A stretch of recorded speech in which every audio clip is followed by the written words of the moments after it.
Sen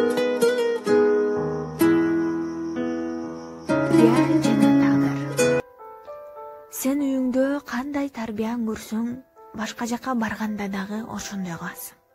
Апаңдан, ата-энеңден, үйүңдөн эжелериң, агаларың кандай жумуш кылса, же болбосо сага кандай кылып жумуш жасоону, туура жашаганды, окуганды, баардыгын бизге бирден үйрөткөндөй кылып, алар дагы ошол жактан ошол нерсени, үйрөнгөн нерсеңди кыласың.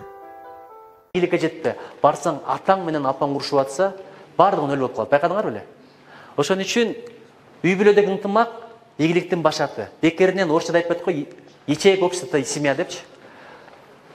Бир үй бүлө дайым урушат экен. Муну силер билесиңер, бирок кайталоо бул окуун энеси деп коет, туурабы? Тажиктен такрарды үйрөн дейт. Өзбектен сабырды үйрөн дейт. Кыргыздан ыкласты үйрөн деп коет. Такрар деген кайталоо деген сөз. Анан бир үй бүлө эч качан урушпайт, бир үй бүлө дайым уруша берет экен. Анан аял жөнөтөт экен. Алар урушпайт, биз дайым урушабыз. Барып билип келчи. Десе ал барат дагы тигилердин үйүндө чай ичип отурат. Чай ичип отурса, аңдып отурат да. Бир убакта аялы $5000 кымбат вазаны алып келиптир дагы столдун четине коюп коюптур. Коюп койгон экен. Бир убакта телефон шыңгырады, аял киши эркек бар жерде отурбайт. Адептиккен ар жакка кирип келиптир. Бир убакта телефон шыңгыраса, вазанын жанында экен, бүйөсү чуркап барып, чыканагы тийип кетип, $5000 ваза жерге түшүп сынып калып атат. Элестетип көргүлө, $5000 ваза, 5000 сом эмес. Анан адам бирөөнүн кээде жамандыгын көрсө сүйүнөт, Кудай жылгап азыр эки урушат, тытышат, ошону мен аялыма айтып барам, деп соткасын камдап калыптыр, эстиче тартып деле алайын деп. Анан эшиктен аял ушундай чуркап келиптир дагы. Ай, келесого окшоп ушул жерге койгонумду карасаң дептир. Деген экен, көзү жокко окшоп менин сүзүп алганымды карасаң дейтимиш күйөөсү. Десе сенде күнөө жок.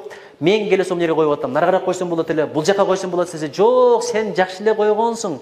Мен көзү жокко окшоп байкабай, парасаты жоктук кылып атам десе, жок, сенде эмес, менде күнөө. Сенде эмес, менде күнөө деп отуруп, бир малда караса экөө көздөрүндө сүйүлөр жанып калыптыр эт бирине бири. Ушундай болчу. Анан макул деп чыгып кетиптир. Келсе аялы деп сурайтмыш аялычы. Неге алар урушпайт экен, биз урушат экенбиз десе, бирлесири бар экен дейт экен. Кандай десе, алардын үйүндө бардыгы күнөөлүү экен, биздин үйдө бир да күнөөлүү адам жок деген экен. Ошон үчүн сен жакшы, мен жаман деп койду, маселе бүттү. Сен буудай, мен саман де, маселе бүттү. Ансыз деле билет ким буудай, ким саман экенин. Ким жеңилсе ошол жеңет. Үй бүлөдө ошол. Ошон үчүн аялдарды сыйлайлы, урматтайлы, сүйөлү. Келечегибиз кең болсун. Азыр биздин жаштар насаатка маани бере баштады, сөзгө маани бере баштады, илимге маани бере баштады, китепке маани бере баштады. Кудай кааласа, кере басып бойлорду, алыс ташта бойлорду. Баары бир турмуш чүйчүлөт, бакыттын көбүн үркүтөт. Башыңа азап түшкөндө, апаңдан башка ким түтөт? Жашооңо кээде түн түтөт, жактырбай баары түртүшөт. Арманың толуп турганда, атаңдан башка ким түтөт? Балам деп каарайт бат эле, не деген ыйык ат эле. Өрттөнүп күйгөн сен үчүн табылгыс байлык ата-эне. Үйдөгү тарбиясы жакшы болсо, айткан сөздү укса, кепти түшүнсө, баягы көрсөтүп жасатып ушундай болот, ушуну кылсаң ушундай кыласың деп, баягы улуулардын сөзүн угуп, бир аз болсо да ушул нерсени түшүнүп, туура кабыл алып, көрсөтүп атканда үйрөнүп алган болсо, үйүндөгү тарбиясы негизинен жакшы болсо, эртеңки жашоосунда, тагдырында, эртеңки өзүнүн арабасын тартып кете алат, жашоодо кыйналбай, баягы тарбияны жакшы көргөн болсо, жашоону алып кете алат деген ойдомун. Тема: тагдыр жана тарбия.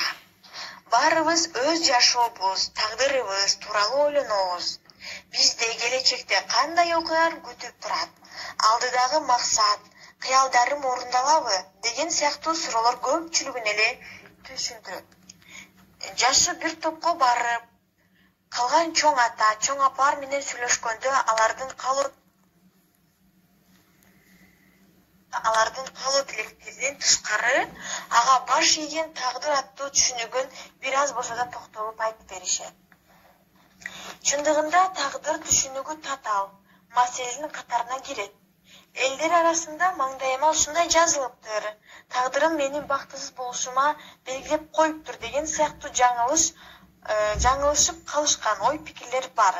Булардын баары туура эмес түшүнүк жана маалыматтын жоктугунан улам келип чыгат. Төмөндө биз тагдыр тууралуу кененирээк талкуулаганга аракет кылабыз. Тагдыр деген эмне? Эң алды менен өзгөчө белгиленген, чектүү нерсе тагдыр тууралуу сөз болгондо, биз адамдар көпчүлүк убакта логиканы колдонобуз. Ал эми айрым учурларда тагдыр маселеси адамдын аң сезимин чегинен чыгып кетет. Анткени биз акыл эс, аң сезим, убакыт сыяктуу факторлордо чектелгенбиз.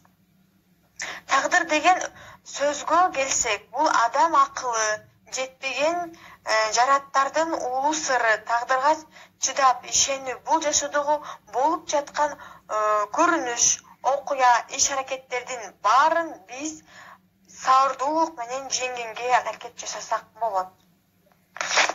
Тарбия биринчи коомдук эң зарыл функциясы, анын түбөлүк категориясы катары каралат.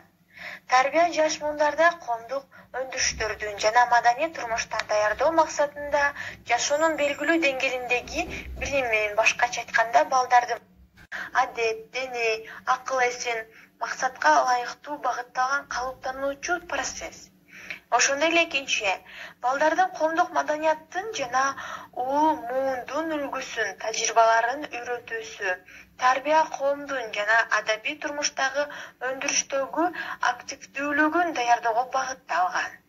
Тарбиянын негизги түрлөрү үй бүлөлүк жана коомдук тарбия болуп бөлүнөт. Ал эми үй бүлө жана мектептен мектепке чейинки, мектептен тышкары мекемелер, балдар жана жаштар уюмдары жана башка коомчулуктун бириктирүү ишмердиги аркылуу ишке ашат. Ошондой эле адабий жана техниканын өнүгүшүнө таасир этет.